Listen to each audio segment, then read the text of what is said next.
every time na nakikita ko kumakantang kabataan, every time nakikita ko kayo parang sobrang natatouch ako. Naalala ko, nung kaedad niyo ako, nung time na talagang nag-aano din ako. And sobrang blessed na makita kayo lahat. And I'm praying that all of you would grow up. Huwag kayo matulad sa akin na medyo nalayo ng landas. Tuloy-tuloy lang sa pag-grow. No? Talaga nakaka-touch sa puso. Actually, kung nag-preach ako sa Cagayan de Oro, nakita ko yung mga kababata ko doon, yung mga ka-praise ko before. Naalala ko talaga kayo. Kahit saan ako magpunta kayo, naalala ko. Lalo-lalo na pag nakikita ko yung umaawi. No, palakpakan nga natin kayo. Palakpakan natin kayo. Pwede ba akong magturo muna bago ako mag-preach? Turo muna ako ng konti bago ako mag-preach. Okay lang ba? Okay. Tama-tama ang ituturo ko ay about sa 5 tinapay at 2 isda. Sino nakakaalam dito? Okay. Sige, may question and answer tayo ngayon, ha? So, ang ating pong title sa ating pong turo ngayon ay Miracle of Bread. So, ano nga ba to? Diba? Doon sa 5 tinapay at 2 isda, ano nangyari? Diba? Nagpakain si Jesus ng mahigit 5,000 katao. So, eto, Jesus feeds 5,000. Basahin natin. Matthew chapter 14, verses 14 to 15. Kung meron kayong mga Bible, paki-open po natin. Pagdating ni Jesus sa pampang at nakita niya ang napakaraming tao, naawa siya sa kanila at pinagaling niya ang mga masakit na naroon.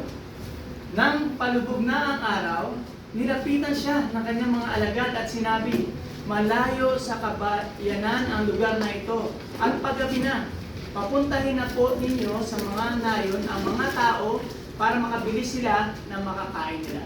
So, dito, stop muna tayo. Sabi ng mga alagad ni Jesus, Jesus, oh Lord, paggabi na nasa isang lugar tayo na medyo malayo sa kabayanan.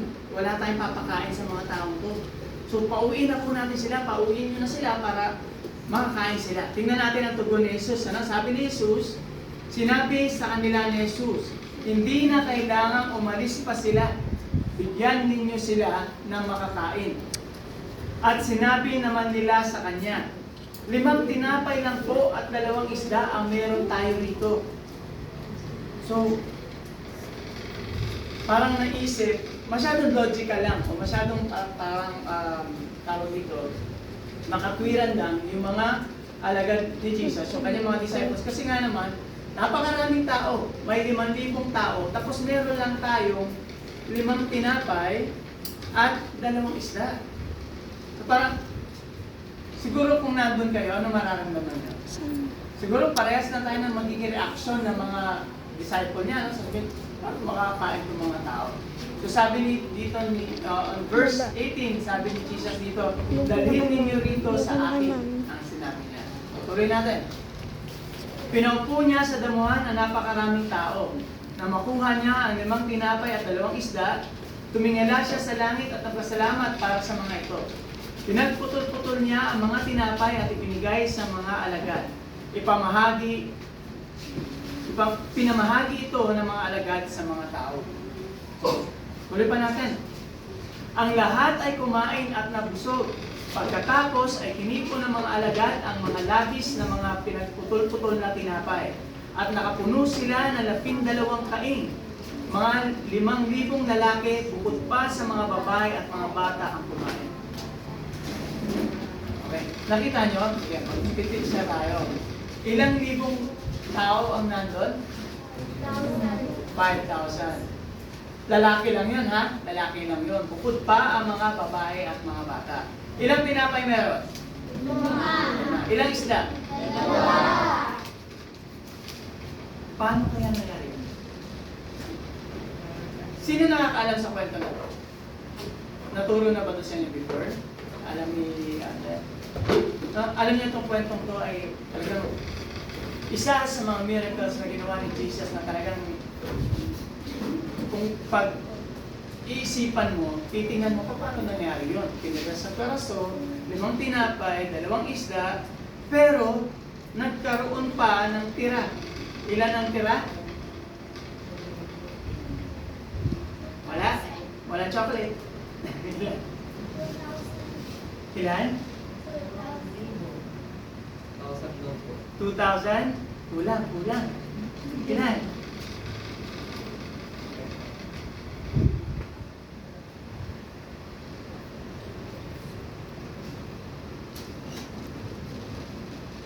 Ano, nandyan? Tingnan nyo, nandyan. Ayun. So, biro nyo, 5 tinapay at 2 isda lang, tapos ang natira, 12. 12 baskets. Punong-puno yung basket. Kaing. So, yung kaing medyo malaki yan. So, from 5 loaves of bread, naging 5 loaves of bread and 2 pieces of fish, naging 12 kaing. Okay. Pagkatapos nito, nagpakain pa ba ulit si Jesus? Sino nakakala? Nagpakain pa siya ulit? Yung sa scripture reading natin, nagpakain pa siya ulit. Sa sunod naman, in chapter 15, nagpakain naman siya ng 4,000 katao. No? Grabe, no? From 5,000, 4,000 naman yan. Usually, ang naituturo lang kasi sa Sunday school, sa Bible study, sa mga ano, is etong 5,000 lang. Nakakaligtaan ituro itong 4,000. So, meron to. After pumunta, di ba, natapos na siya dyan, naglakad sa tubig si Jesus. Ito na yun, ito yung mga nangyari. Naglakad sa tubig si Jesus, pumunta siya sa ibang lugar. Ito naman na naanuhan niya. Meron namang 4,000 katao siyang pinakain. Basahin natin, Matthew chapter 15 naman tayo. Kanina Matthew chapter 14, ngayon Matthew chapter 15. Simulan natin sa verse 32. Pagkatapos ay tinawag ni Jesus ang kanyang mga alagad at sinabi, "Naawa ako sa maraming taong ito, sapagkat 3 araw ko na silang kasama at ngayon ay wala silang pagkain. Ayaw ko naman silang paalising gutom at baka himatayin sila sa daan." So, ganoon, same na pangyari. Kasi sa ministry ni Jesus, saan lugar siya pumupunta, ang dami ng taong sumusunod sa kanya. Bakit? Dahil ang dami niyang napapagaling. Bukod sa marami siya napapagaling, kung paano magsalita si Jesus ay isang pananalita na kakaiba talaga during their time. Na pag nagsalita si Jesus, kahit yung mga Pharisees, mga Sadducees, kahit mga ngaral na namangha kung paano siya magsalita. Kasi kung magsalita si Jesus, parang talagang ay isang salita na may authority. Bakit? Siyempre siya ang Diyos. So, sabi niya, ito na naman, similar situation. Alala niyo yung nangyari nung una? Parehas. Naawa si Jesus sa mga tao, sa 5,000 tao. Ngayon naman, 4,000 naman. Sabi niya, ayoko naman silang paalising gutom at baka himatayin sila sa daan. Tingnan natin kung ano tugon ng kanyang mga disciples. Ha? Sabi niya dito, at sinabi sa kanya ng mga alagad, saan po tayo kukuha ng sapat na tinapay sa liblib na puok na ito upang ipakain sa ganito karaming tao? Tandaan natin, 3 days or 4 days ago, ginawa ni Jesus to. Ngayon, similar situation, pero parang nakalimutan na ng mga disciples yung ginawa ni Jesus. Saan tayo kukuha? Saan po tayo kukuha ng pagkain? Yun din ang tanong nila. Di ba yun yung una ang sinabi nila, dun sa 5,000 katao, pauwiin na natin sila. Wala tayong papakain sila kanila dahil nasa isang malayo tayo sa kabayanan. Same scenario. Dito naman, sinabi naman nila, saan po tayo kukuha ng sapat na pagkain? Alam niyo ba, sa ibang mga book ng Bible, sa Mark, Luke at John, kung babasahin natin, iba ang pagkakaano, may mga sinabi pa nga doon na hindi natin kaya pakainin yan, parang hindi naman sayang, but ang katumbas kasi ng pagpapakain sa ganun karaming tao ay katumbas ng ng kalahating taon na sahod. Pero nyo, saan sila kukuha ng ganun kalaking pera para pakainin yung mga tao? So, but ibalik lang natin, balik tayo dito kasi nagtuturo pa lang ako. So, anong diferensya ng dalawa? Anong diferensya ng dalawa? Dun sa 5,000 people at sa 4,000 people? Ha? Okay, ang kaibahan nila ay yung dami lang ng tao. Kasi dito may 5,000, dito 4,000. But yung mga pagkakain tulad nila, parehang-pareha. Halos similar sila. Kasi dito, naawa din si Jesus na wala silang makakain. Eto, ganun din. Tingnan natin, ano tugon ng kanyang mga alagad? Parehas din. Hindi natin sila kayang pakainin. Nasa malayo tayong lugar. Pauwiin na natin sila. Paano na lang to? Parang ganun yung question nila. Tuloy natin. In verse 36 to 38, kinuha ang 7 tinapay, hindi ko pa pala nabasa. Sinabi ni Jesus sa kanila, ilan ba ang tinapay ninyo riyan? Sinabi nila, 7 po. So kanina, 5. Ngayon naman, 7. At ilang maliliit na isda. Pinaupo niya sa lupa ang mga tao. So kanina, 5 tinapay, 2 isda. Alam niyo ba yung kantang 5 tinapay at 2 isda? Alam niyo yun? Sa kids, sa Sunday school. So dati, ano kaya, pero alam niyo ba, nababasa ko itong 4,000 people, pero hindi siya ganong, parang, wala na, nakakalitaan lang siya, na lalampasan lang. Pero makikita natin dito, ang napakagandang aralin. Napakagandang aral sa atin. Sa buhay natin, may mga similar situations na pinagdadaanan. Sa amin, mag-asawa, last year, pagdating ng ganitong panahon, time na ng enrollment, problematic kami. Kung saan kami kukuha ng pampa-enroll. Siguro, nasasabi niyo, ay si Pastor, may trabaho nun. Oo, maganda po ang aking trabaho, pero nalubog po talaga kami sa utang. Na kahit pa maganda ang aking trabaho, hindi kayang bayaran agad-agad dahil sa sobrang lubog namin sa utang. Ikwento ko lang po sa inyo, no? During pandemic, nawalan po kami 2 ng trabaho. Kami mag-asawa, nawalan kami ng trabaho. Nung nawalan kami 2 ng trabaho, si Mrs. nagkakaroon siya ng trabaho. Minsan, isang beses ng isang araw sa isang linggo, minsan 2. Tapos pag kinaltasampay ng mga kaltas, hindi talaga kasya. Ako naman, wala. So, ginawa namin, nagnegosyo kami. Nung nagnegosyo kami, naging okay. Nakabili kami ng motor, nakabili kami ng sasakyan. Ang problema, inabot kami ng baha sa Bulacan. Nung inabot kami ng baha, lahat ng paninda namin sa grocery, kasi wash out siya. May mga natira, tinulungan kami ng mga kati-group namin, pero ang layo pa rin at ang laki na nawala sa aming pumunta. Dahil doon, napilitan kami mangutang kay Bombay. Doon kami lalong nalubog sa utang. Kaya hanggang ngayon, babayad kami sa utang, dahan-dahan kami nag-aano ng aming mga pinagkakautangan. Pero, nag-usap nga kami ni Mrs. Ano yun? Kasi, dito mga nakaraang linggo, talagang medyo aligagana kami dahil August, panahon na naman ng enrollment. Biglang, pinarating sa akin ni Jesus to. Sino po nag-fasting dito last week? Nag-fasting kami mag-asawa last week and sobrang ganda ng mga binigyan ng Diyos sa amin ng mga salita. Ito ang binigay niya. Minsan kasi nakakalimot tayo sa mga ginagawa ng Diyos sa ating mga buhay. Pag nasa similar na tayong sitwasyon, sa feeling natin, nalampasan na natin to dati eh. Pag bumalik sa atin, balik ulit tayo sa pag-aalala. Ngayon po, magsisimula na po ako mag-preach. Okay na po ba? Pwede na ba ako mag-preach sa inyo? Okay. Ang preaching po natin, ang binasa po natin kanina ay matatagpuan po sa Matthew chapter 16, verses 5 to 12. Pero magsisimula ako sa 6. Okay, basahin natin ito. Sinabi ni Jesus sa kanila, mag-ingat kayo at iwasan ninyo ang pampaalsang ginagamit ng mga Pariseo at ng Saduseo. Pinag-usapan nila iyon at sinabi nila dahil hindi tayo nagdala ng tinapay. Ngunit batid ni Jesus kaya't sinabi niya, kayong mahina ang pananampalataya. Bakit pinagtatalunan ninyo na kayo'y walang tinapay? In 9:10, hindi pa ba kayo nakakaunawa?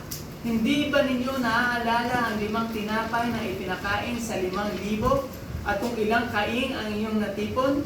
O iyong 7 tinapay na ipinakain sa 4,000 at kung ilang kaing ang inyong natipon? In verses 11 to 12, paanong hindi ninyo naunawaan na hindi tinapay ang tinutukoy ko nang sabihan kong mag-ingat kayo sa pampaalsang ginagamit ng mga Pariseo at mga Saduseo? Noon ay naunawaan nila na hindi niya sinasabing mag-ingat sila sa pampaalsa ng tinapay, kundi sa tinuturo ng mga Pariseo at Saduseo. Magdasal po tayo. Tayo muna tayo para magdasal. Diyos Ama, makapangyarihan sa lahat. Salamat po sa inyong salita ng umaga nito. Pagpalain po ito, Ama, kung sabihin po ay buwan ng simpleng miracle para po sa amin. I-open niyo po ang ating mga pusong isipan ng sa'yo, matanggap po namin ang salita. Malutin niyo po ang lugar na ito ng iyong banal na Espiritu Ama. At kung meron man po mga kasalanan, mga bagay na bumabagabag sa aming mga pusong isip, Panginoon, we pray that you take it up right now. Allow us to come near your throne. Allow us to feel your presence tonight. We long for your presence. We long for you to talk to us. Itong umagang to, Panginoon, kayo po ang mangusap. Pangunahan niyo po ang lahat. Huwag niyo pong pahintulutan, Ama, ng mga salita po ay mamutawi lamang sa aking mga labi ay manggaling sa akin. Kundi lahat po ng salita ay manggaling sa inyo. Panginoon, kayo na po bahala. At Panginoon, ang lahat po ng papuri pa sa salamat ay para sa inyo lamang. At binabalik namin ito sa pangalan ni Jesus. Amen. Okay, so, ngayon po sa ating pong pag-aaralan itong umaga nito, meron po akong ibibigay sa inyo para maalala natin at hindi natin makalimutan. 4 na letter R. Okay? 4 na letter R. Ang unang letter R ay refrain. Ano ba ibig sabihin ng refrain? Umiwas. Iwasan natin o talagang i-resist natin o basta parang huwag tayong mangtong sa ganon. Okay? Refrain. Pangalawa, remember, alalahanin natin. Alalahanin natin ang mga gawa ng Diyos. Pangatlo, ay refocus. Ilagay ulit natin sa tamang focus ang ating mga pag-iisip. At ang pang-apat ay relax. Sa mga sitwasyon sa ating mga buhay, iba-iba tayo na pinag-aaralan. Pero, pag mga estudyante, kahit halos maraming kabataan sa atin dito, sa mga estudyante, pagdating ng exam, lahat lagi pa rin nag-aalala. Tama ba ako? Sino hindi nag-aalala sa exam? Bili ko sa inyo. Kasi, pero hindi ba kayo nagtataka na every exam, nagdadasal ka para tulungan ka ng Lord, tapos pagdating sa susunod na exam ulit, kabado-kabado ka na naman, takot na takot ka na naman kasi exam na naman, ako baka 100-0 na naman makuha ko rito. Takot na takot tayo lagi, pero nadaanan na natin to.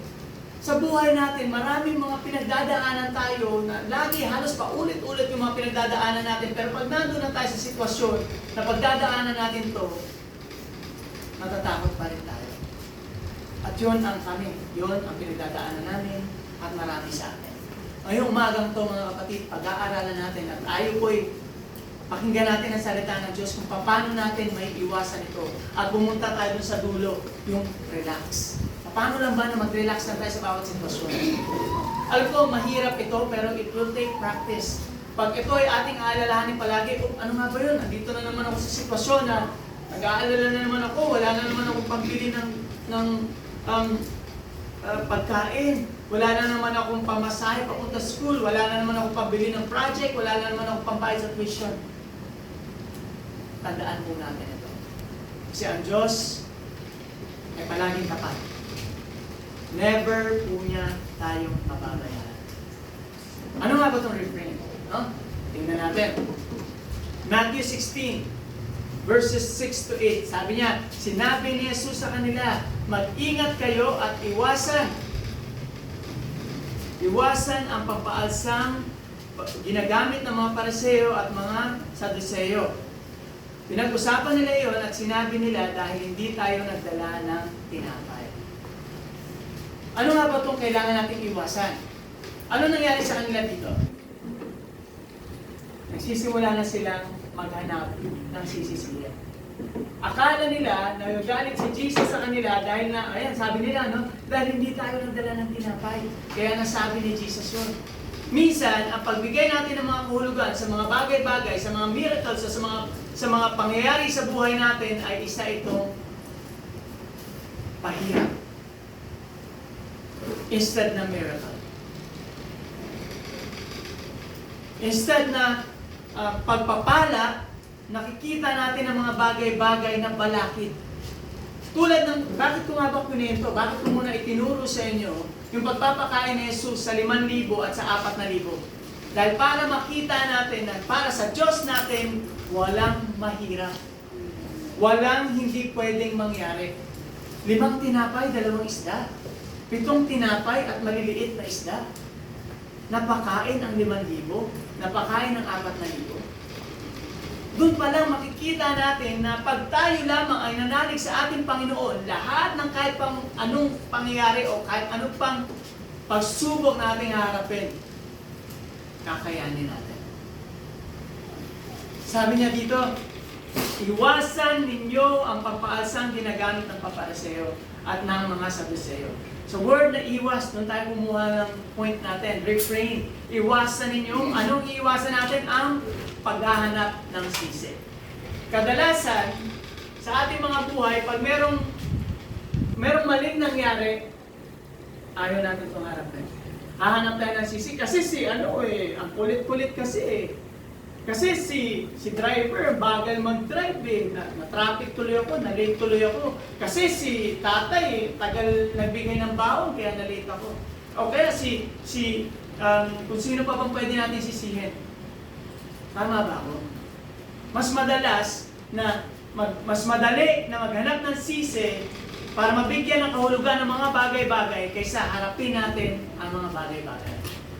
Kung si Jesus, naghanap siya ng sisi, dapat kanina nyo pa pinaalis. Para hindi na tayo namumroblema. Ngayon tuloy, mamumroblema tayo kung paano natin sila kakainin. Kung ganun mag-isip ang Panginoon natin, paano na lang kaya tayo? Pero, lahat ng mga pagsubok, lahat ng mga paghihirap, lahat ng mga nakalagay sa harap natin, ang feeling natin ay balakid, ito ay miracle. Kung sa palagay nyo, maraming pagkain at that time, may mga baon yung mga tao, maraming pagkain, hindi nila kailangan, wala sila sa remote area, mararamdaman ba natin ang miracle? Hindi. Kasi hindi kailangan ni Jesus mag-pray, maggumawa ng miracle dahil maraming pagkain. Sa mga buhay natin, ganun din. Pag tayo isagana, minsan okay lang tayo sa lahat. Pag meron ng problema, tinitingnan natin ang problema na problema. Instead na titingnan natin to as an opportunity for us to grow kung paano ba makikita ang miracle ng Diyos sa mga buhay natin. Tandaan po natin, ang kapangyarihan ng Panginoon ay hindi makikita kapag hindi natin ito tinignan. Maraming pangyayari sa mga buhay natin. Marami. Kahit lang, nung isang araw may nag-testimony, nakakatuwa ang testimony niya. Umuulan, papasalamat ako dahil umuulan pag-uwi ko. Lahat kahit sa konti at maliliit na mga bagay, natututo siya magpasalamat. Kasi na-appreciate niya at nakikita niya sa kahit gaano kaliit, kahit gaano ka walang kwenta para sa atin ang mga bagay-bagay sa Diyos, lahat yan may kahulugan. Sa Diyos, lahat yan ay may rason. Kaya mga kapatid, kung sa pangyayaring ito, pinakain niya yung 5,000 at 4,000. Gano'n na lang kaya na gumawa siya ng isa pang miracle. Diba? Napakadali na sana. Pero, hindi. Nagsisiyan agad yung kanyang mga alagad na hindi kasi tayo nakapagdala ng tinapay eh. What's worse? Let me tell you about a story. Ito, panahon pa lang nila Adam and Eve. Sisihan na. Tingnan natin. In Genesis chapter 3, verses 11 to 13. Ito yung kumain na sila dun sa puno na sa prutas dun sa pinagbabawal ng Diyos. Nagtago na sila, hinanap sila ni Lord. Sabi ni Lord, Adam, hinanap sila. Bakit? Nagtago sila. Nagtanong ngayon ang Diyos. Sabi ni God in verse 11, nagtanong muli ang Diyos, sinong may sabi sa inyong hubad ka? Bakit? Kumain ka ba ng bungang pinagbawal ko? In verse 12, kasi pinakain po ako ng babaeng ibibigay ninyo sa akin, tugon ng lalaki. Verse 13, sabi naman ng Diyos, bakit mo ginawa ang bagay na iyon? Tanong ng Panginoon Yahweh sa babae. Sagot ng babae, mangyari po'y nilinlang ako ng ahas, kaya ako'y natuksong kumain. Sagot naman ito. So dito pa lang, sa unang-una pa lang, sa unang pagkamulat ng tao, nung nagkaroon sila ng knowledge, agad pumasok ang rason, agad pumasok ang paninisip, at agad pumasok ang irresponsibility. Bakit natin masasabi irresponsibility? Kasi ayaw tanggapin. Kung ako si lalaki, opo, kumain po ako. Bakit kailangan pa sabihin na, kasi yung babae, siya nag-alok sa akin eh. para mabawasan ang sisi sa ating mga sarili. Madalas tayo, mas gusto natin na maghugas tayo ng mga kamay kaysa pangakuan natin o panindigan natin ang mga bagay-bagay na nangyayari sa atin. Hanggat hindi tayo natututong panindigan kung anong mga bagay-bagay na binigay sa atin ng Diyos, hindi natin makikita ang tunay na kadakilaan ng Diyos. Sa akin pong buhay, ilang beses po siguro akong gustong ayaw na. Kahit sa ngayon, ilang beses ko po sinabi na, wala naman ako napapala dyan eh. Nagpapagod lang ako. Nagpa-power lunch ako every lunch. Pero wala naman ako gano'n nakikinig. Tapos alam nyo, mga kapatid, talagang napakalakila ng Diyos. During sa mga times na gano'n, biglang may mag-message from Pakistan, from ibang lugar. Kaya kung nagugulat kayo, bakit ako nag-i-English during my power lunch? Hindi ako magaling mag-English ha. Hindi ako magaling mag-English kaya nagugulat din ako pag pinapakinggan ko yung mga sinasabi ko during power lunch. Kasi kahit ako namamangha ako sa mga sinasabi ko, English yun. Dahil sa kapangyarihan ng Diyos. Hindi dahil sa akin yun, hindi ako magaling mag-English. Yung mga tinuturo ko during power lunch, wala, nakukuha ko lang yun. Pa-pray na ako, Lord, ano ituturo ko mamaya? Ikaw bahala ha, wala akong kakayanan siya. Biglang, kaya sinasabi ng iba, grabe ka mag-prepare, grabe ka, hindi po. Busy po akong tao. Pagdating sa akin pagtatrabaho, grabe busy ako, halos wala akong oras. Pero pagdating ng power lunch, ang Diyos ang mismong nagbibigay ng mga articles, ng mga verses, ng mga words, kung ano i-discuss ko. Kaya sa Diyos lamang talaga mga kapatid. Kasi kung hihinto ako, tapos na. Di ba? Hindi natin nakita ang kapangyarihan ng Diyos. Pero dahil, sige, tuloy lang. The moment na ikaw ay gusto nang huminto, tuloy mo. The moment na ayaw mo magdasal, mas lalo ka magdasal. Kung ayaw mo magsimba, mas lalo ka magsimba. Ibig sabihin lang nun, kailangan mo mas lalong kumapit sa Panginoon. Dahil pag ikaw ay nandiyan na sa mga pagsubok at lalo ikaw magpapadala sa pagsubok na yan, aakayo ka na. Hindi mo mararamdaman ang kapangyarihan ng Diyos. Ito lang week na to during prayer and fasting. Sobrang gusto ko, parang feeling ko nalalayo ako sa Panginoon. Parang kahit pa nagpa-power lunch ako, parang hindi katulad dati na lagi ko siya nararamdaman, laging tumatayo balahibo ko, pag nagbabasa ako ng salita niya. Ngayon parang normal lahat. Sabi ko, Lord, bakit ganun? Gusto ko maramdaman ka.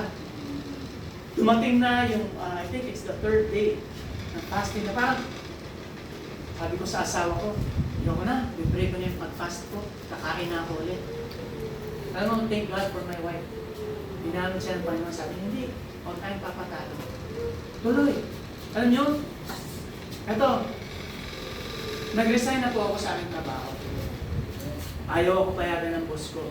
Kinausap ako ng boss ko, kinausap ako ng consultant. Ayaw nila pumayag na umalis ako, pero decided na talaga ako na mag-resign. Pinagpipray namin yun.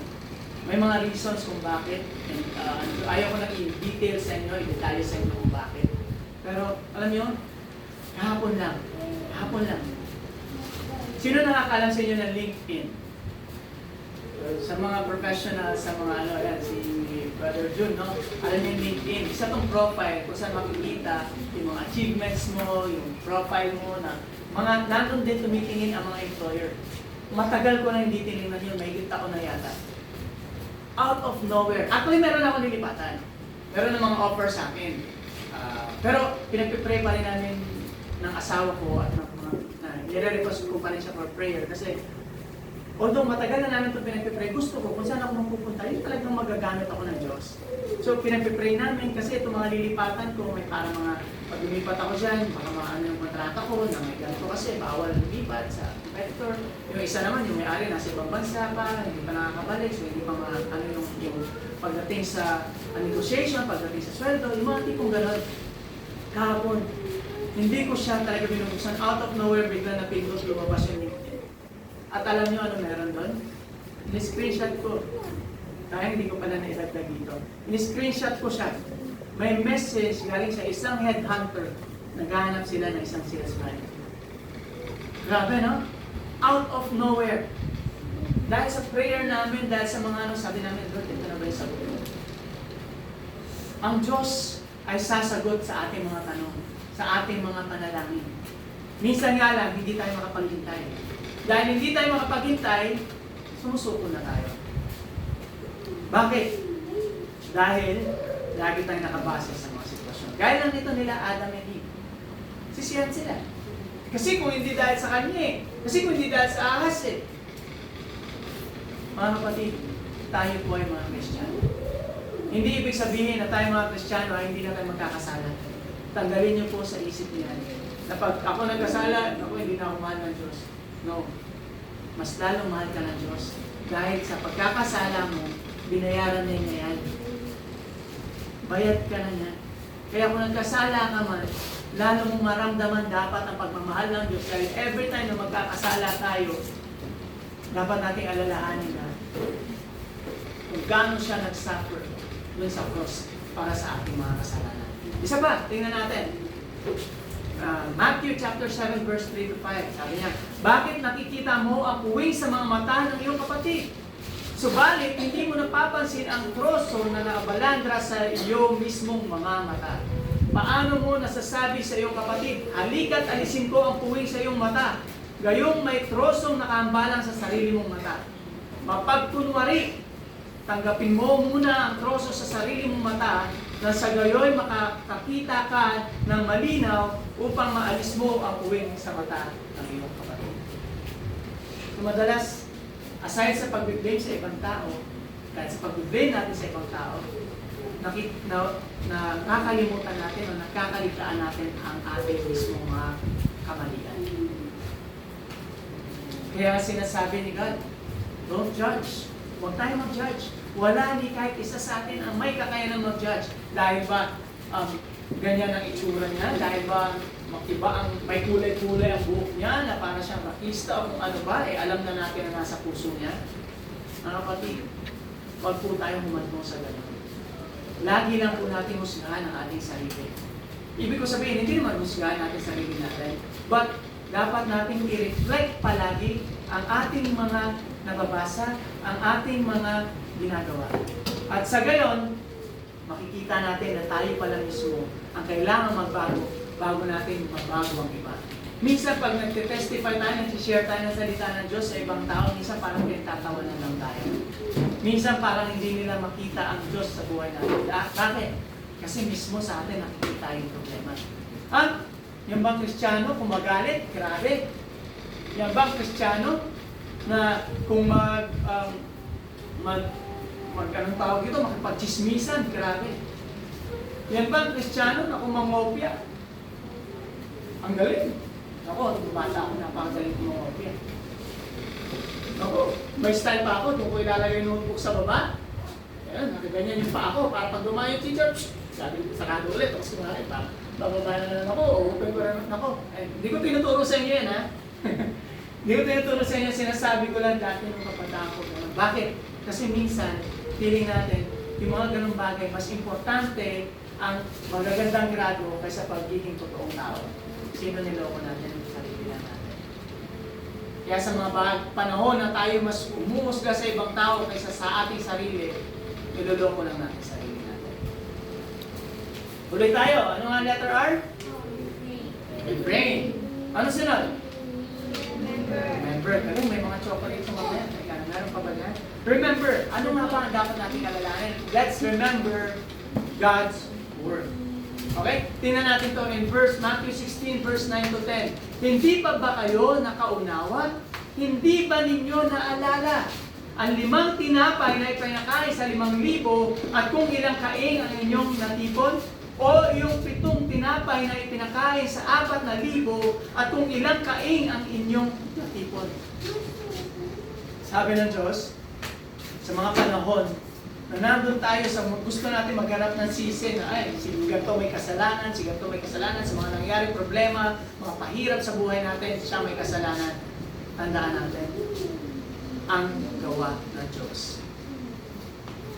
Dito, pinapaalala ni Jesus sa kanila kung ano yung ginawa niyang pagpapakain sa 5,000. Tingnan natin, in Deuteronomy verse 7, 17 to 19, sabi ni Moses, huwag ninyo ikabahala kung paano ninyo matatalo ang mga mas makapangyarihang bansang ito. Kasi during sa panahon na to, maraming gustong girahin ng Israel. Marami silang gustong sakupin dahil marami sila eh. Pag nasakop sila ng ibang mga malalaking bansa, ay marami na naman silang slave. Maaari na naman silang lapiin. So sabi dito ni Moses, kasi natatakot ng mga Israelita, huwag ninyo siya ikabahala. In verse 18, huwag kayong matakot sa kanila. Alalahanin ninyo ang ginawa ni Yahweh sa Paraon at sa buong Ehipto. So dito pa lang sa mga unang panahon, pinapaalala na ni Moses ang kapangyarihan ng Diyos.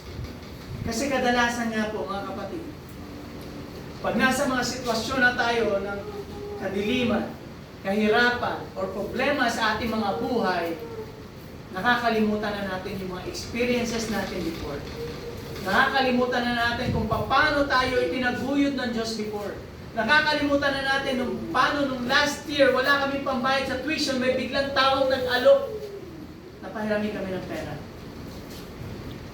At nung years prior noon, kung paano kami walang pera, pambayad sa tuition, kung paano kami pinagbigyan ng school na kahit wala munang ibayad. Minsan kasi, doon tayo nakasunod sa sarili nating standard na pag sinabi natin, may kailangan ko problema ko sa tuition, wala akong pambayad. Ano pong problema na tayo? Saan tayo tatakbo? Saan tayo mangutang? Andiyan na naman si Hello, Bombay. Tapos pag nakautang na kay Bombay, lalo ka lang mababangon sa utang. Pero nakalimutan natin yung mga nakaraang taon kung paano ba tinaguyod o paano ba sinulba ng Panginoon yung mga problema natin na parehas lang naman. Sino dito ang may mga paulit-ulit na problemang nangyayari sa kanya? Wala? Ako lang ba? Ako lang ba may paulit-ulit na problema? Well, I praise God kung gano'n sa inyo, no? Pero in situations of our lives, there are certain situations na ito ay umuulit-ulit. At pag umulit yung sitwasyon na to, para bang nakakaligtaan na natin kung paano tayo tinulungan at inalagay sa ayos ng Panginoon ng time na yun. Basahin ko pa, verse 19, ang malalagim na salot na kanyang ipinadala at ang mga kababalaghang ipinakita niya nang ilabas niya kayo roon. Ganon din ang gagawin niya sa mga taong iyan na kinakatakutan niyo. So sabi niya, hindi, nakakalimutan niyo na ba? Ilang plagues nga ba meron doon? There were 10 plagues. Yung last plague, yung pagkamatay ng mga firstborn. Grabing mga plagues yun. Grabing ginawa ng Panginoon. From locust, water into blood. Ang daming ginawa ng Panginoon. Pero sabi nga ni Moses, nakalimutan niyo na ba? Kaya nga, para tayo ay mawala yung mga pag-aalala natin, lagi nating tatandaan. Let's remember God's works in our lives. Kung paano siya gumawa ng miracle sa atin. Ako po ay kaka-birthday ko lang last week. And dahil last week ko, last week niya. During my birthday, kaya hindi ako nakapunta dito ng 2 linggo kasi trabaho ko kung saan ako pinadala. Saturday, Sunday, nasa trabaho ako. Sabi ko, ayoko magtrabaho ng Saturday, Sunday. Sabi ng boss ko, hindi, tuloy-tuloy mo na yan, mas lalaki ng gastos natin. Tuloy-tuloy ako. Sabado, Linggo, hindi po ako nagpapakasyon ha. Nasa iba-iba lugar ako. Ang ginawa ko, para at least kahit papano, kasama ko pa rin ang pamilya ko, sinundo ko sila, sinama ko sila. Nagtatrabaho ako, pagkatapos ng trabaho ko sa umaga, susunduin ko sila, at least magkakasama kami. Tapos lilipat naman kami ng ibang hotel dahil lilipat kami ng ibang lugar. Ganun yung ginawa namin para magkakasama na kami. Tapos last week na naman, ganun din. Nandito naman ako sa Batangas. Sinama ko din sila. Kung saan kami nagpunta, Palayan, Lemery, lahat ng lugar. Ang daming mga sitwasyon sa mga buhay natin na tila ba parang, okay? Bakit kailangan dumaan ulit itong mga bagay na ito? Napadaanan ko yan. Pero alam nyo, ang question kasi talaga is hindi yung bakit eh. But what? Ano nga ba ang ginawa ng Diyos sa sitwasyon kong ganito? Ilang beses na ba akong lumipat ng trabaho? Ilang beses na ba ako nawala ng trabaho? Kaya nga ngayon, sa totoo lang, nitong week, nito habang nagpa-fasting kami at nag-aalala kami ng hayaan mo na. Bahala na si God dyan. Kung hindi maka-enroll mga bata, siya sisisihin ng mga bata, hindi kami. Kasi binigay na namin sa kanila. Alam niyo, mga kapatid, minsan kasi tayo nagbibigay ng kahulugan eh. Kinakalimutan na ang Diyos na may hawak sa atin ay hindi niya tayo papabayaan. Minsan, talagang aligaga tayo. Pero tingnan nyo, hayaan nyo siyang gumalaw, hayaan nyo siya mag-resolve ng mga problem nyo, magugulat na lang kayo, ay mga solusyon. Okay. Tingnan pa natin, in Deuteronomy chapter 8, verse 2 to 3, sabi niya, alalahanin ninyo kung paano kayo pinatnubayan sa loob ng 40 taon upang matuto kayong magpakumbaba. Sinubok niya kayo kung masusundin ninyo siya. Tinuruan niya kayong magpakumbaba. Ginutom niya kayo bago binigyan ng mana. Isang pagkain hindi niyo kilalanin ng inyong mga ninuno. Ginawa niya ito upang ipaunawa sa inyo na ang tao'y hindi lamang sa tinapay mabubuhay, kundi sa bawat salitang nagmumula sa bibig ni Yahweh. So sa mga sitwasyon na nangyayari sa ating mga buhay, anong sinasabi nito? Ito ay para tayo ay turuan na magpakumbaba. Sa mga buhay natin, pag may mga achievements na tayo, pag napakagaling na natin sa school, ang dami nating medal, top 1, o basta napakagaling natin sa school. Sikat na sikat tayo sa school, dahil magaling tayo sa school. Pero, nakakalimutan na natin na kaya pala tayo matalino, kaya pala tayo nagiging blessed sa school, kaya tayo nagiging blessed sa ating trabaho, kaya tayo nagiging blessed sa ating mga bahay, ay dahil sa Panginoon. Kaya minsan, kailangan niya tayong ibaba para matuto tayong magpakumbaba. Sa akin, ilang beses ginawa ng Diyos sa akin. Nung nandun ako nag-preach sa Cagayan de Oro, so proud. Alam ko, kaya ko i-deliver yung message na yung pinag-aralan ko siya. A week prior, actually pinag-aralan ko siya, pero hindi yung todong aral. Tapos nung nandun na kami, biglang, alam niyo ba, nung aalis kami ng Sunday, dapat ng gabi. Saturday night, nagbago bigla yung flight namin. Ginawang alas 12 ng tanghali. So ngarag ako ngayon. Ang bala ko kasi doon, pagdating ko sa Cagayan de Oro, pag nag-preach ako, naku, matindi, malulupit ng mga salita. Hindi naman malulupit, matipong talagang mabigat. Yung gano'n, yung parang mag-preach sa sisigaw-sigaw na gano'n. Alam niyo, nandun ako, nag-preach ako, tameme ako. Natameme talaga ako na parang hindi ko alam kung ano sasabihin ko, hindi ko alam kung ano ituturo ko. Totoo to. Bakit? After nun, nung ang dami na na-bless kami sa salita, parang ano kayo na-bless? Eh wala naman halos akong na ano. Parang nga yung senior ko, parang hindi ko maintindihan eh. Ang dami daw na-bless. Ano bakit? Gusto na ipakita ng Panginoon sa akin na hindi naman talaga ako ang nag-preach. Siya dapat. Kaya kung ikaw, gusto mong palitan siya, gusto mo ikaw mag-preach, gusto mo ikaw magturo, ikaw ay ibababa ng Diyos. At during nung binaba niya ako, doon ko natutunan at naalala, Lord, sorry. Gusto kong sumikat. Gusto kong mapaprove sa mga tao doon. Kasi kilala nila ako eh. Kasi bata pa ako, nandun na talaga ako. Alam nila yung buhay ko na pagdating ko ng gantong edad, talaga naging pariwara ako. Naging drug addict, naging manginom, naging kung saan-saan ako napupunta. At gusto kong i-prove sa kanila na nagbago na ako sa pamamagitan na makarinig sila sa salita na dala ko. Sabi ng Diyos, hindi ka naman mag-preach yan para sabihin mo yung buhay mo dati at naano ka niya. Bakit na ba nagbago? Bakit ba ikaw naging pastor ngayon? Dahil ba gusto mo? Gusto lang, ayoko. Mahirap. Dahil sa grasya at pagmamahal ng Panginoon. Kaya lagi natin tatandaan, if ever may mga sitwasyon na nangyayari paulit-ulit sa ating mga buhay, mga trials, circumstances na para bang nalugmok na lahat ng lupa, ng langit at lupa, pasan mo na. Baka naman kailangan na natin bumalik sa Panginoon talaga dahil tinuturuan niya tayo magpakumbaba. Hanggat hindi natin nare-realize na wala tayong ibang kakayanan kundi, tingnan natin, ginawa niya ito upang ipaunawa sa inyo ang tao hindi lamang sa tinapay na bubuhay kundi sa bawat salitang nagmumula sa bibig ni Yahweh.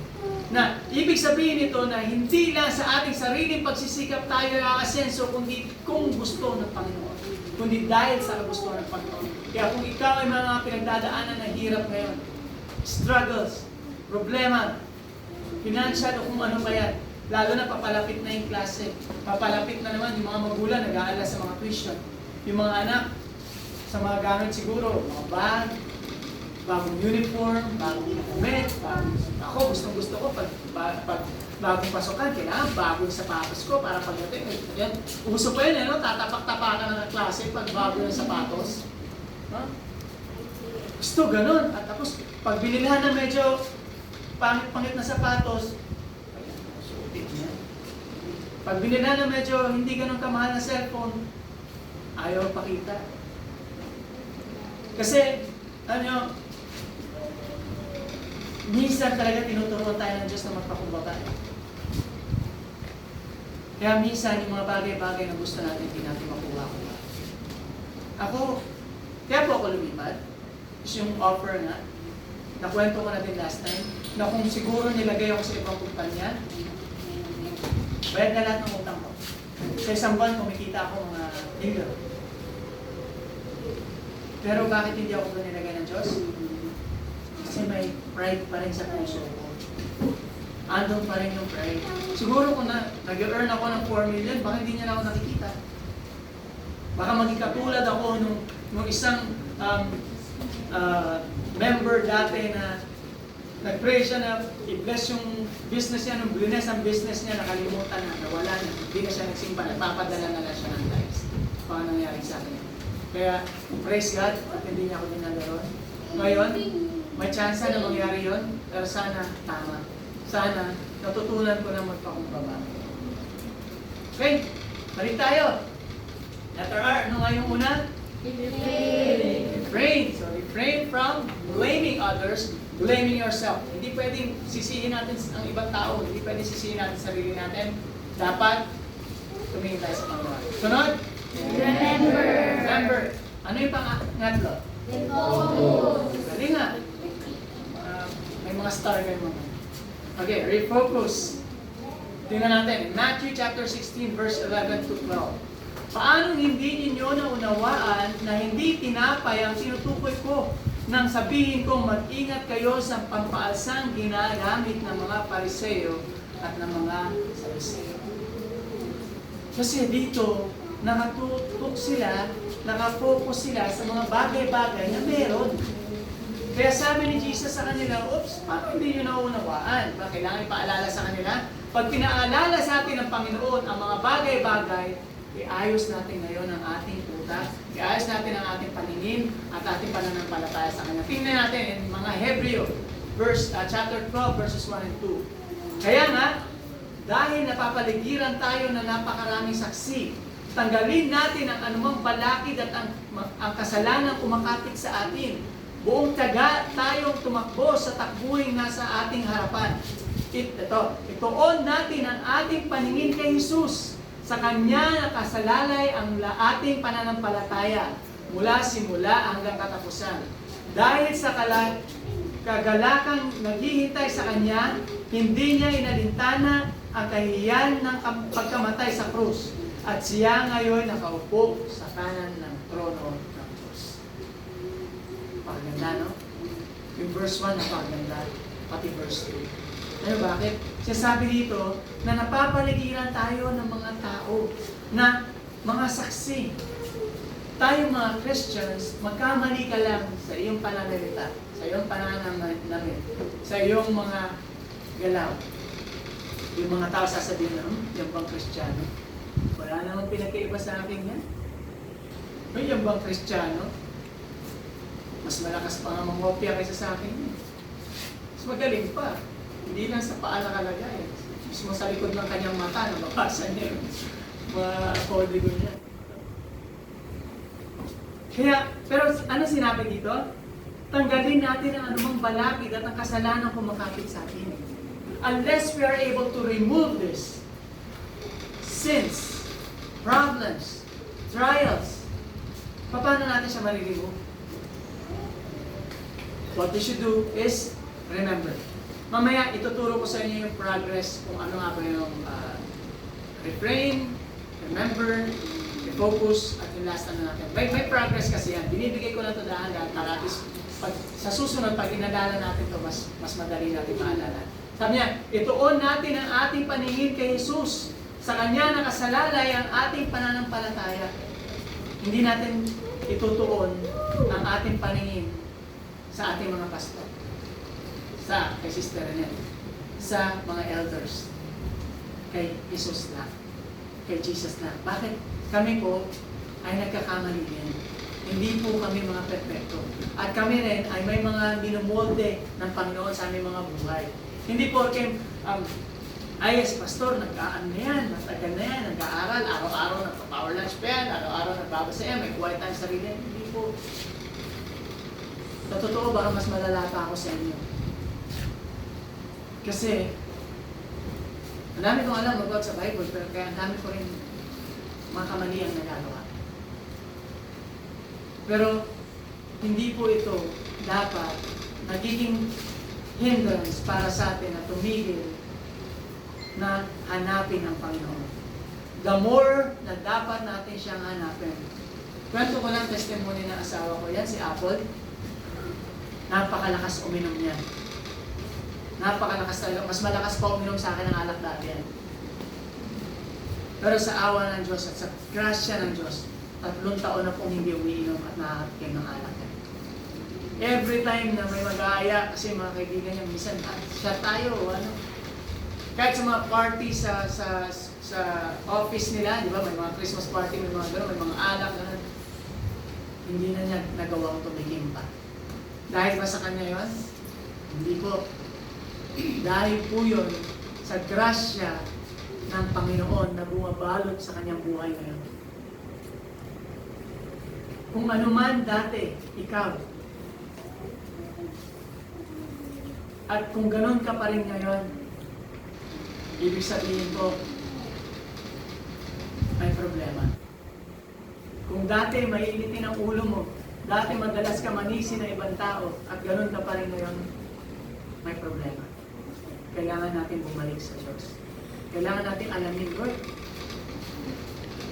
bakit po kaya hindi matanggal-tanggal itong kasalanan mo sa akin? Bakit po kaya itong sikretong kasalanan to ay sikreto ko pa rin hanggang ngayon? Tulungan niyo. Sasabihin ko sa inyo, unless na matuto tayong i-surrender yan sa Diyos, hindi po mawawala sa akin.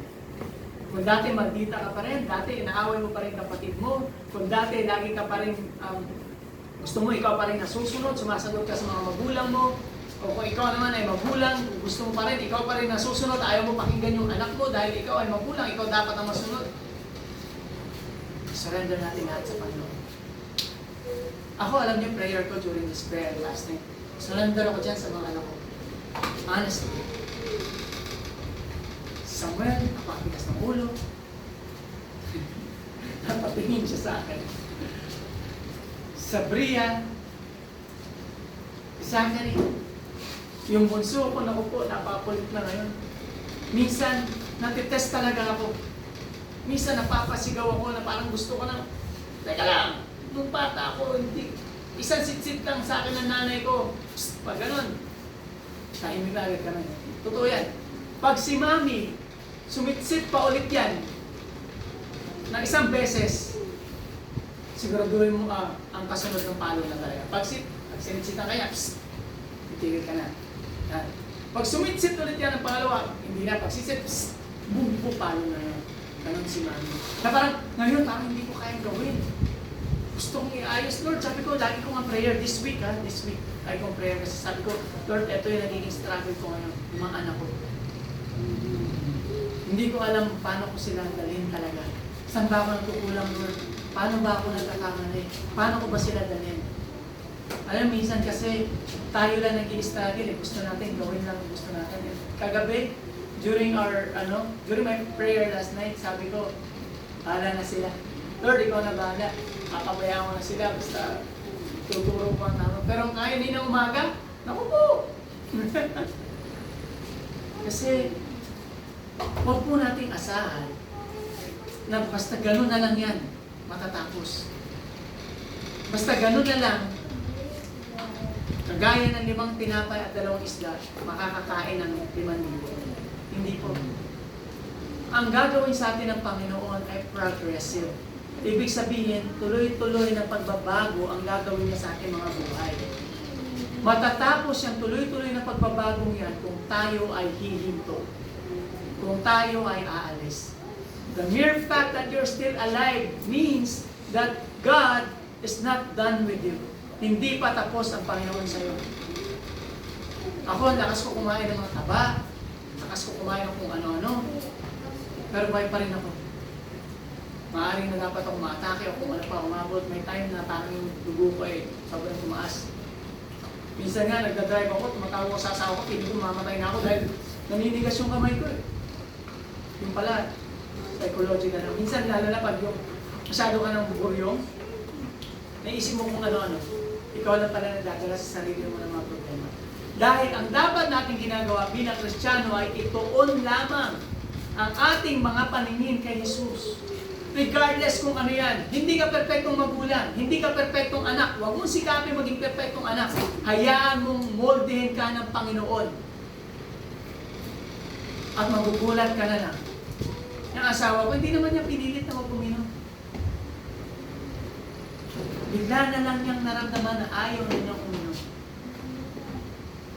Na pag nakaamoy siya ng alak, dati pag nakaamoy ng alak, naku, hindi natin tigil yan. Hindi matatapos sa isang case na red horse yan.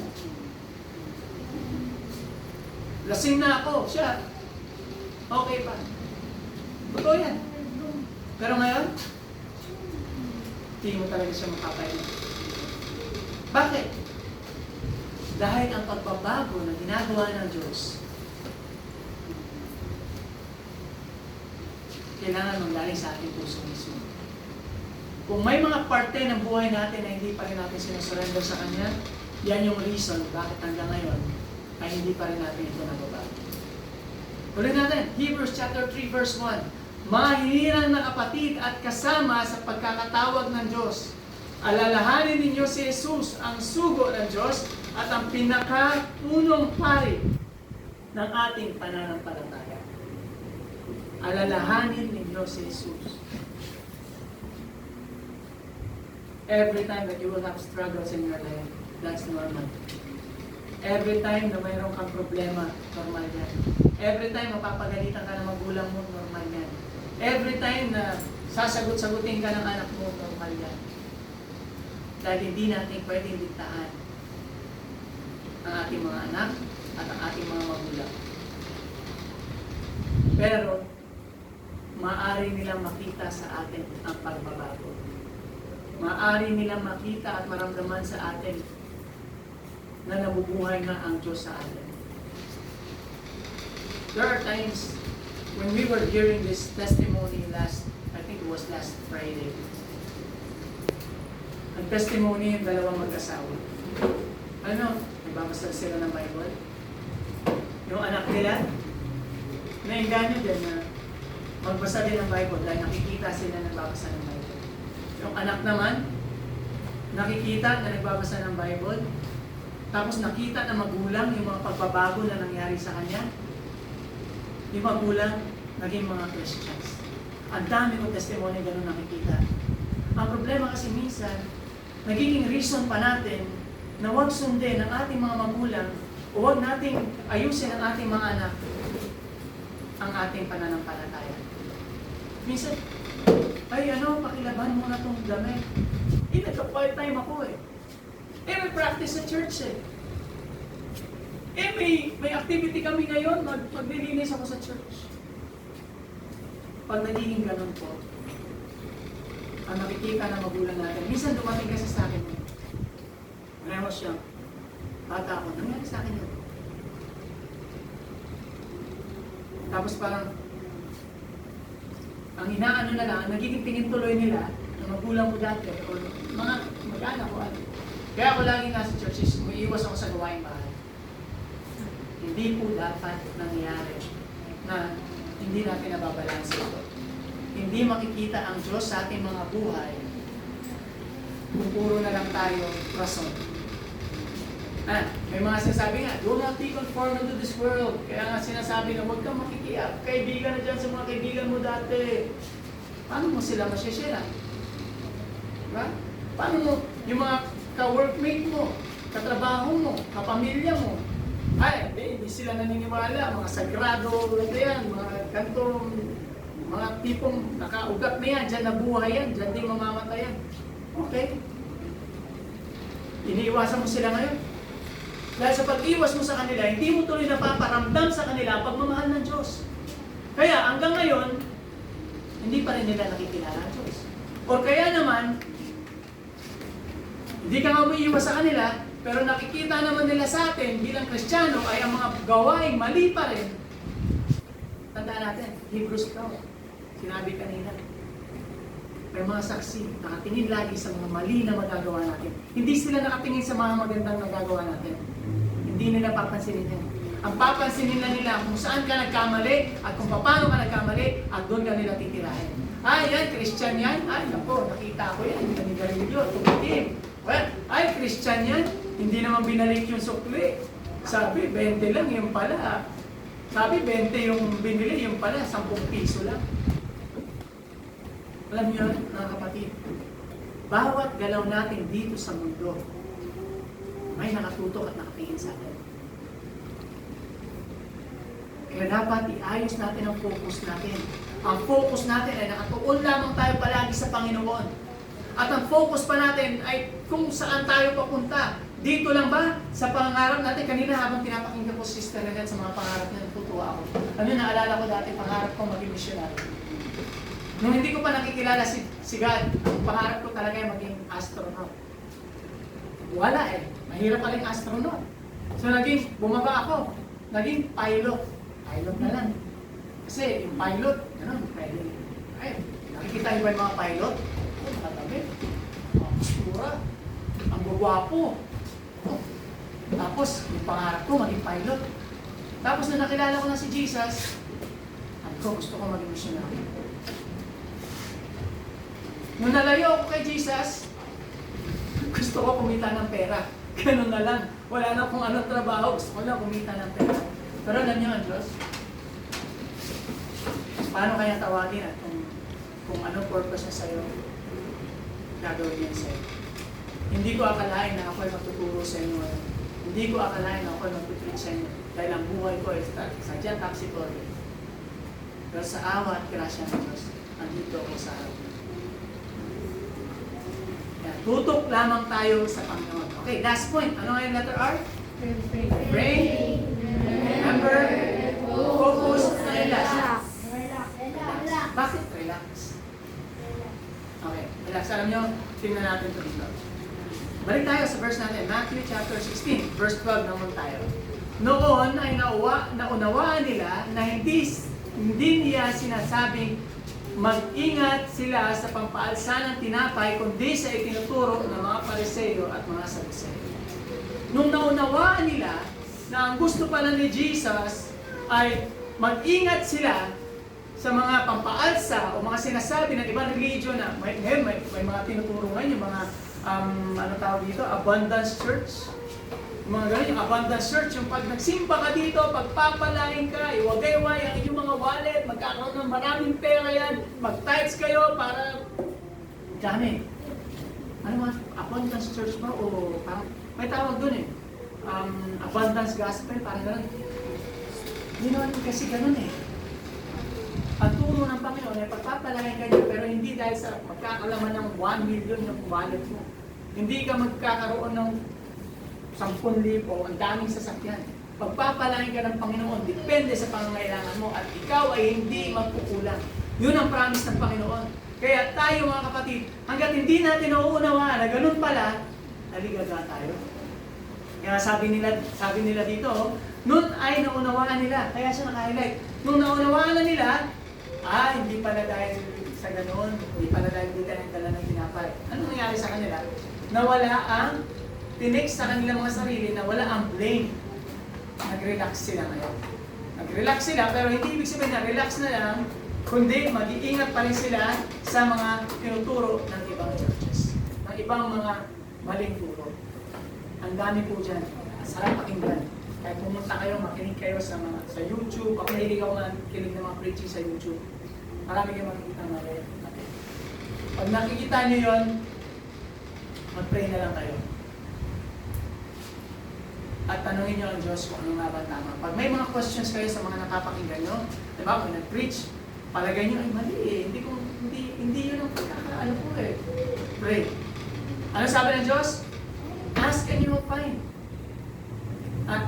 Ask and you will receive. Seek and you will find. If you lack wisdom, ask for wisdom and He will give you wisdom. So kung ikaw, hindi mo naiintindihan yung mga sinasabi, palagay mo mali yung mga sinasabi, sa Diyos ka manghingi ng kaunawaan. At siya ang magbibigay talaga ng tao o ng pangungusap sa'yo kung ano yung tama. How many times nangyari sa akin na parang pagkakaintindi ko mali, kung parang disagree ako doon, binibigyan ng Diyos kung ano yung dahil nag-ask ka, dahil nangintindihan. Ito yung verse ko. Dito. Ito dapat yung memory verse ko kanina, pero para makakulaan mo. Yung kanina na lang sinabi ko. Mga awit 46:10. Sinabi niya, ihinto ang labanan. Ako ang Diyos. Dapat ninyong malaman. Kataas-taasan sa lahat ng bansa, sa buong sanlibutan, pinakadakila. Naalala niyo yung kantang Still? Ito yun. I will be still. I-ano ko sa English kasi para sa akin ano ko siya ano sa inyo ng English. Psalms 46:10. He says, be still and know that I am God. I will be exalted among the nations. I will be exalted among the earth. Be still. Relax. Sa palagay mo ba kung magiging aligaga ka, sa pagre-resolve ng problema mo, makukuha mo ang solusyon sa problema mo? Sa amin, nangangailangan kami ngayon ng mga 60,000 para mapa-enroll yung mga bata. Kung mag-aaligaga pa kami, makakuha kami ng 60,000. Malabo. Kung magtrabaho ba ako, magkalkal ako kung anong gawin ko dyan, makakita ba ako 60,000? Kakapatid, instead of struggling, instead of fighting, napilit natin gusto resolve ng mga bagay-bagay, sabi niya, be still. Bakit nga ba sinabi niya na, oops, stop. Be still. Relax ka lang dyan. Ako bahala sa'yo. Dahil gusto kong ma-exalt among the nations. Dahil sa mga nangyayari sa buhay mo, dahil dito sa 5,000 taong to, makikita ang kapangyarihan ko, papakainin ko silang lahat sa pamamagitan ng 5 tinapay at 2 isda. Dahil sa 4,000 taong to, at dito sa 7 tinapay at maliliit na isda, makakakain silang lahat. Dahil dito makikita nyo ang aking kapangyarihan at dahil dito, pupurihin nyo ako. Kung sa problema mo ngayon, parang ayaw mo na, umayaw ka na. Hindi ko ibig sabihin na magpatiwakal ka na, ha? Hindi ko ibig sabihin na kumuha na ng tali at kung ano, lumayas ka na sa bahay nyo. Hindi ko sabihin, sumurrender ka na sa Panginoon. Tingnan mo kung ano ang kaya niyang gawin sa buhay mo. Hanggat hindi tayo tumitigil sa kakagawa ng sarili natin, hanggat hindi tayo tumitigil sa sarili nating diskarte, hindi natin makikita at hindi makakagalaw ang Diyos sa buhay natin. Bakit? Dahil tayo pa rin eh. Gusto natin at tayo pa rin gumalaw, tayo pa rin yung mag-resolve. Okay, nare-resolve natin yung mga problema, pero ito malamang kadalasan ay nagiging patsi lang. Nangyari sa aming mag-asawa. Nabaha, maganda takbo na negosyo, kailangan natin mangutang. Sa lakas namin ha, pero yun si Bombay, pinangutang kami 200,000. Si Bombay, hindi basta-basta papautang ng gano'n. Dahil alam ni Bombay, yung negosyo namin, at nakita niyo ano namin, binigyan niya kami 200,000. Grabe interest, no? Kami gumawa ng resolution. Hindi kami naghintay sa Panginoon na siguro, ang gusto siguro mangyari ng Panginoon pala noon. Nare-realize ko, no? Sa mga tinuturo kasi ng Panginoon, kung ano meron ka, work with it. Kung yan lang ang notebook mo, yan lang ang bag mo, yan lang ang kaya mo, yan ang sapatos mo, sige lang. Kung yan lang ang pera mo, sige lang. Diyan ka mag-start. Kasi hindi naman lahat ng mga successful businessman ay naging successful agad. Henry C., kung sino-sino pa yan, na mga mayayaman. Christopher Pope, may-ari ng Century Pacific. Nagsimula lang siya sa isang maliit lang din, simula ito. Century, ay SM, nagsimula siya sa pagtitinda, paggagawa ng sapatos. Tingnan nyo, gano'n na sila kayaman ngayon. Kasi mga kapatid, hindi ko naman sinasabi na magiging Henry C tayo, magiging ano tayo, but ang sinasabi ko, minsan kasi hindi natin na-appreciate yung mga binibigay ng Diyos sa atin, yun na pala ang kailangan natin. Yun na pala ang mag-mold sa atin para maging isang tunay at lubos na Kristiyano. And I will end with this. Bago ko i-ano sa inyo, the last part. Refrain. Tuturo ko na sa inyo kung paano natin